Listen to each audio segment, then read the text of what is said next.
Miata is back. So this past couple weeks, it's been up at Panda Motorworks getting some custom tuning done. It hit the rollers and made some huge power. I'm really excited. So from last year, a couple of the changes we did. We changed up that turbo kit. So MoFab built us a new turbo kit. We built that full 3-inch exhaust. Remember, it's half of it's aluminum. So basically it's stainless steel from the turbo to about the transmission bell housing. And it goes aluminum all the way past the diff. And then the last bit is stainless steel again. Helped keep the weight down. I thought it might be a restriction when we started getting up to the higher horsepower stuff. Clearly it was not. You guys will hear and see what the power made here shortly, but on top of that, we also brought Nostrum High Performance on board. We have their upgraded high pressure fuel pump and their stage 1 injectors. That allowed us to run E85. So because this car doesn't have flex fuel, our tuner at Panda Motorworks, Troy, he said, hey, I only recommend, running pump E85 if you have flex fuel. That way the computer can actually adjust based off, say one day you fill up, it has E60 in their tank. The next time it might have E85. It can naturally adjust. So what we ended up doing was going E50. Now, you'll notice that we limit torque on this engine because it is a bone stock 2.3 liter, and I'm going to be abusing it at autocross, bouncing off rev limiter and things like that. So with that being said, typically the safe number to stay under is about 400 foot-pounds. I guess I got to break it to you on what this car actually made. So it made 485 wheel horsepower and about 390 foot-pounds of torque, 388 to be specific. So that was on E50. I'm very happy with the power. Now, I'm going to show you guys the dyno clip right now.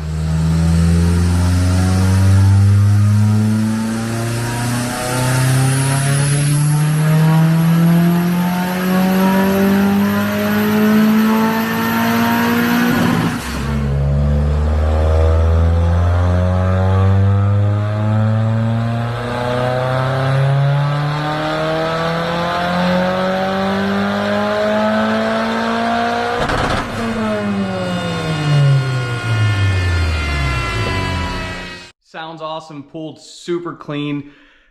The funny thing is, we're only at 35% wastegate duty cycle on this thing. We have room for fuel, about another 100 horsepower worth of fuel that we could do on straight E85, and probably another 125 or so if we wanted to go with E50 like we're on now. But this is where the second part of this video is going to come in. We're gonna go take this thing out on the street, see how it handles. I need a warmer day. It's gonna be, you'll see my shirt changing stuff because I'm gonna take it out tomorrow. It's supposed to get up to about 60. I took it around the block after picking it up from Panda, and it was pretty sketchy. It was also 40 degrees that day, and well, I got 100 tread tires on this thing, so it didn't really help. But my God, let me put in the dyno graph and let you guys see, and then we'll talk a little bit more.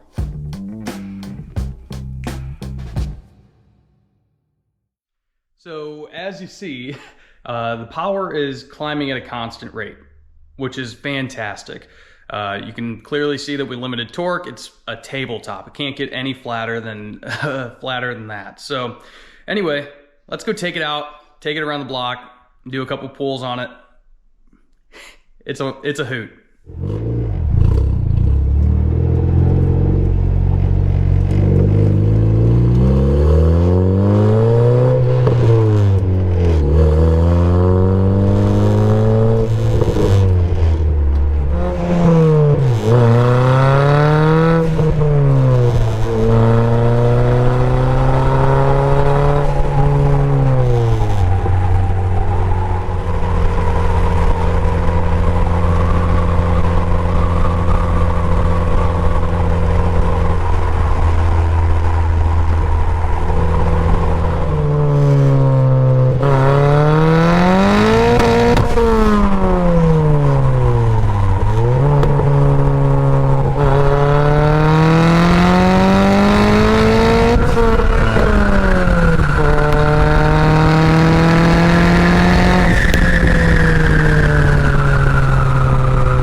see, this thing gets down. So that was only the 450 horsepower tune. That's gonna be the tune-up that I run at autocross, any time attack stuff that I plan on doing. So, but just checking over the car, after all the dyno hits and stuff, I checked the catch can.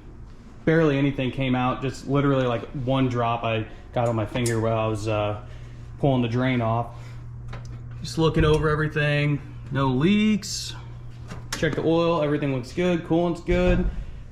This is the highest horsepower I've dabbled with, so anyway, I'm glad I got to share my experience with you guys on this. You can see these mirrors do not like the top of fourth. They don't even like the top of third, really.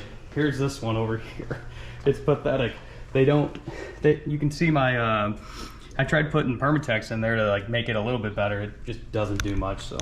Anyway, I'm excited to show you guys the build, and it's finally coming along. I think this is probably the highest power this car is ever gonna need. So that engine over there, who knows if we'll ever put it in or not. We might do it for just reliability if we have issues with this, but it should be pretty good since we limited torque. Anyway, thanks guys.